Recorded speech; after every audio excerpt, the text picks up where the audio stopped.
Hiçbir yere gitmeyeceksin. Ben senden izin almıyorum. Gideceğim dedim, gideceğim. O kadar.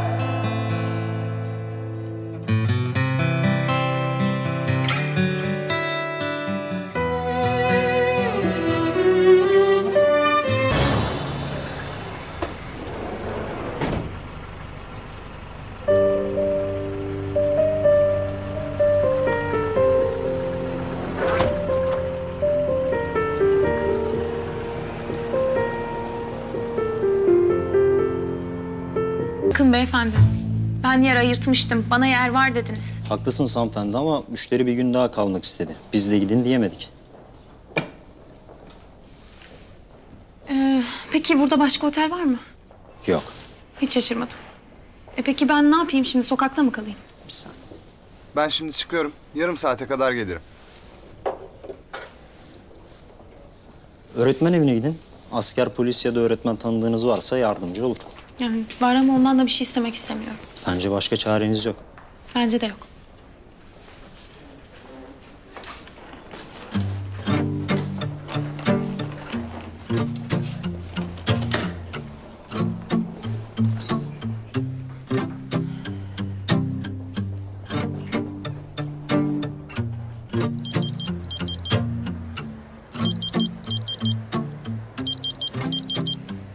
Efendim? Yavuz ne haber? İyi, sen? İyi. Ben Karabayır'dayım. Ne? Ne işin var burada? İstanbul'a dönmedin mi sen? Döndüm ama şimdi geri geldim. Neden? Ya anlatırım.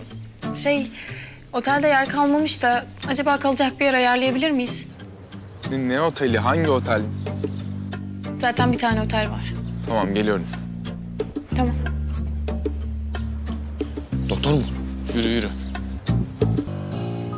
Senin ne işin var burada ya? Niye döndün geri? Burada kalmaya karar verdim. Hadi ya. Hangi ara karar verdin? Karar verdim işte. Yani aniden verdim. Bak Bahar, anlamıyorsun. Tamam, yaptığın hoş bir şey. İnsanlara yardımın dokunsun istiyorsun.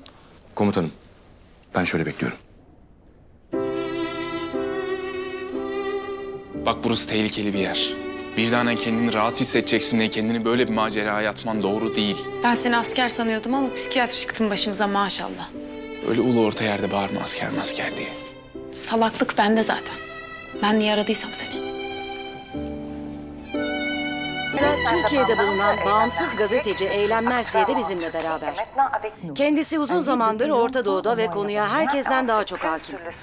İyi akşamlar Eylem. İyi akşamlar. Anlatır mısın bize tam olarak ne oluyor orada? Tabii. Hem Türkiye'de hem Orta Doğu'da sular durulmuyor açıkçası. Türkiye Elbap'ı almış durumda. Bölge terör örgütünden tamamen temizlendi. Eylem, hemen araya girmek istiyorum. Türkiye radikal İslam'ı destekliyor mu? Cihatçılara para ve silah yardımı yaptığı söyleniyor. Bu konuda şüpheler mevcut, evet. Ama somut bir delil var mı araştırılması lazım. Ne diyor lan bu? Bak hepimize bir iyilik yap. İlk uçakla geri dön. Olur mu? Sen bana ne yapmam gerektiğini söyleyemezsin, tamam mı? Ben bıktım. Ben herkesten bıktım. Hayatım sürekli ne yapmam gerektiğini söyleyen insanlarla dolu zaten. Bak onları dinle. Belki senin iyiliğini düşünüyorlardır. Benim iyiliğimi isteselerdi bana yardımcı olurlardı. Bana köstek olmaya çalışmazlardı. Bahar burası İstanbul değil. Öyle mi? Peki sen nişanlını nerede kaybettin? Yavuz, çok özür dilerim. Yavuz, bak, hayır, ne olur. Çok özür dilerim. Bak, öyle demeye çalışmadım gerçekten. Peki Eylem, katılımın için teşekkür ederiz. İlerleyen günlerde yeniden bir bağlantı gerçekleştireceğiz. İyi yayınlar.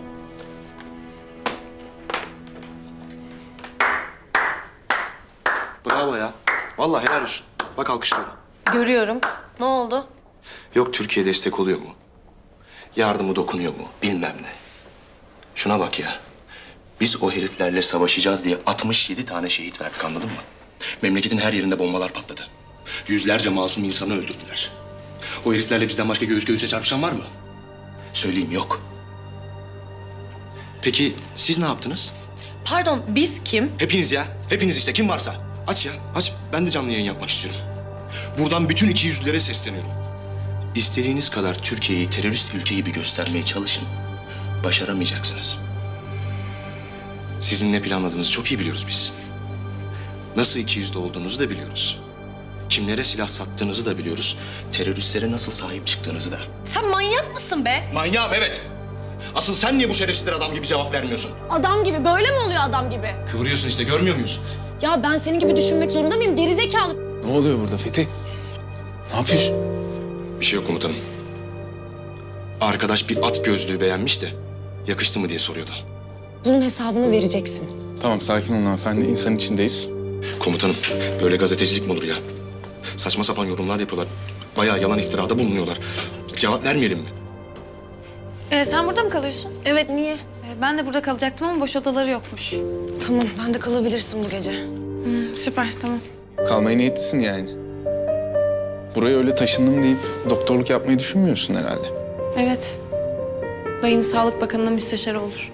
Bir şeyler ayarlayacağım. Seninle hesabım bitmedi. Benim de. Gerekirse o stüdyoda basarım, anladın mı? Basarsın. İyi günler. Hem sen bizim konuştuklarımızı nereden anladın ya? Fransızcan var mı ki senin? Olduğum için dilinizden çok iyi anlıyorum hanımefendi. Şuna bak ya. Komutanım pardon.